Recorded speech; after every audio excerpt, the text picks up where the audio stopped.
Now, you might have heard of the term slicing the pie before, but in a CQB context, it's not very delicious. If we get this wrong, we'll be eating BBs instead. Slicing is actually referring to the art of clearing a space from the outside using progressive angles. In today's lesson, we'll be going over some of the most important angles during this process and why each one of them is so critical to understand. Well, we're back at our favorite training corner, and to start things off, we'll be discussing the zero angle. As we try to reduce our exposure, one of our main goals is to keep ourselves further away from that corner initially. Our weapon compression doesn't have to be super great right now because we haven't really exposed ourselves to the corner yet. However, as we progress, we're going to have to slowly start tucking this weapon in to hide the barrel. Now, this initial position is also the bail back position. If something does happen in the room, we can come back here and seek cover. And in the scenario where the enemy is rushing the corner, we can then set up an ambush back here. Once we're feeling like we're almost ready to go around the corner, we're not. Do an orientation check, look over your shoulder, make sure everything around you is also secure, then progress. Once we're confident that the area is secure, we can then start progressing to the next angle, the 45. Once we begin to transition from the 0 to the 45, we're going to begin to learn information from the room about the layout and possibly the occupants too. We're going to begin to see into the room, and this is going to be our first proper exposure. The great thing about this though is if we do spot someone during this 45, we're still safe from the rest of the room.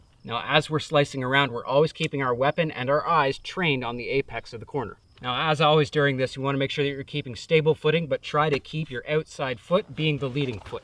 Okay, so now we're moving from the 45 to the 90, and we really want to stress that this is an extremely dangerous time. This is mostly due to the fact that we'll be exposing ourselves to a large area within the room once we do pop around. As well, this is likely where you're going to meet resistance as you're clearing a corner. So once it actually does come time to clear the 90, we need to be focusing even more on our weapon compression, as once we start getting to this area, it's very easy for our muzzle to come around the corner before us. So ultimately what you want to do is take it all in one go. Do this a few times and you'll get a feeling for it when you're getting to that 90 and when it's time to really compress your weapon and snap. In the situation where we pop out and we're met with way too much resistance, we need to be willing to fall back. And that's why it's so important that we keep our footwork sturdy. If we end up in a position where we're leaning too far around the corner and something startles us, we could lose our footing, we could fall over. Nothing good, basically. So make sure you've got good footing before you get to that threshold, and be ready to bail back if something happens. Now, if we get to this position and we've cleared everything on that side, what we've actually done is secured one half, and now we've only got half the room we need to worry about,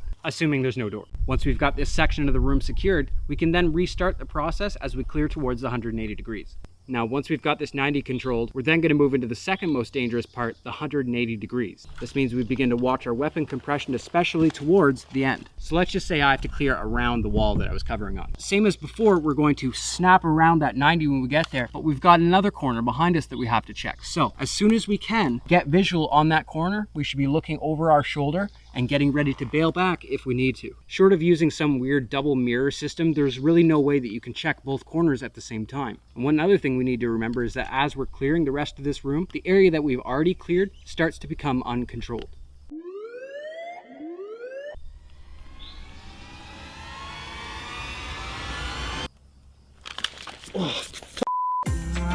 Where is he?